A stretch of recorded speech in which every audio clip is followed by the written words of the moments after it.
Hello বন্ধুরা, কেমন আছেন সবাই? আশা করি আপনারা ভালো আছেন, সুস্থ আছেন। মীনাক্ষীর নতুন একটি রেসিপিতে আপনাদের সবাইকে স্বাগত। আজ আমি আম পোড়া শরবত বানাচ্ছি।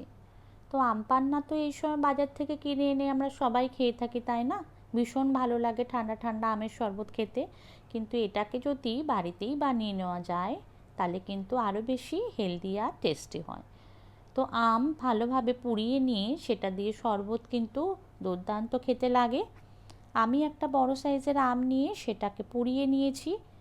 পোড়ানোর সময় খেয়াল রাখতে হবে যেন আঁচটা কোনোভাবে হাই ফ্লেমে না থাকে, তাহলে আমের ওপরটা খুব বেশি পুড়ে যাবে আর ভেতরটা কিন্তু কাঁচাই থেকে যাবে, মানে ভেতরটা আর নরম হবে না।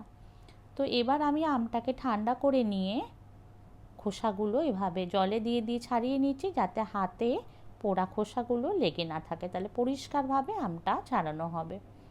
বন্ধুরা, চ্যানেলে নতুন হয়ে থাকলে অবশ্যই চ্যানেলটাকে সাবস্ক্রাইব করে বেল আইকনটা প্রেস করে দেবে আর লাইক কমেন্ট শেয়ার করে পাশে থাকার অনুরোধ রইল। আমটা খুব পরিষ্কার করে ছাড়ানো হয়ে গেছে, দেখতেই পাচ্ছেন। তো এবার আমি আমের পাল্পটা ভালোভাবে চটকে বের করে নেব। একটা বাটির মধ্যে নিয়ে নিয়েছি আর দেখতে পাচ্ছেন কত সুন্দর পুরো পাল্পটা বেরিয়ে এসছে। এবার এই পাল্পটাকে আমি মিক্সার গ্রাইন্ডার জারে দিয়ে দিচ্ছি। এর সাথে এবার কয়েকটা জিনিস অ্যাড করব।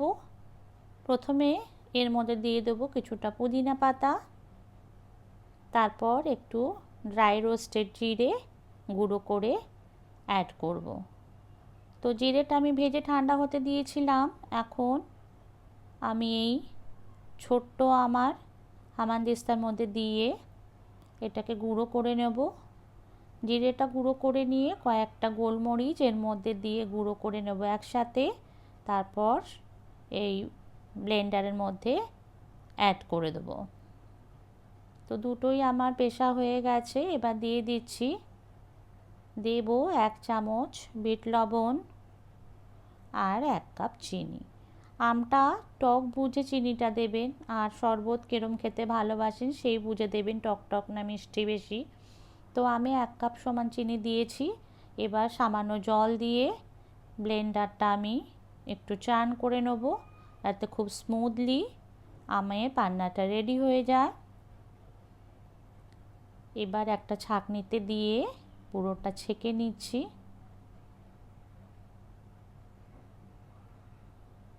তো ব্যাস, খুব সুন্দরভাবে আমার সমস্তটা হয়ে গেছে নেওয়া।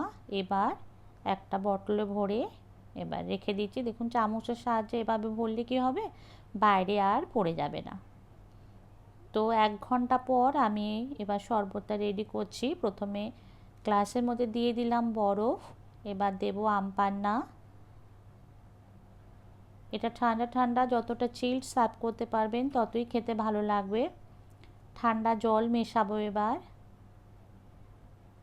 এবার চামচ দিয়ে একটু ঘুরিয়ে দিয়েই ব্যাস রেডি হয়ে যাবে আম পান্না শরবত বা আম পোড়ার শরবত। এবার একটু গার্নিশিংয়ের পালা, পুদিনা পাতা দিলাম আর আমের একটা ফালি কেটে এটাকে আমি সুন্দরভাবে ডেকোরেট করে দিলাম। তো কেমন বন্ধুরা, ভিডিওটা ভালো লাগলে অবশ্যই আমাকে অনেক অনেক ভালোবাসা দেবেন। Thank you very much.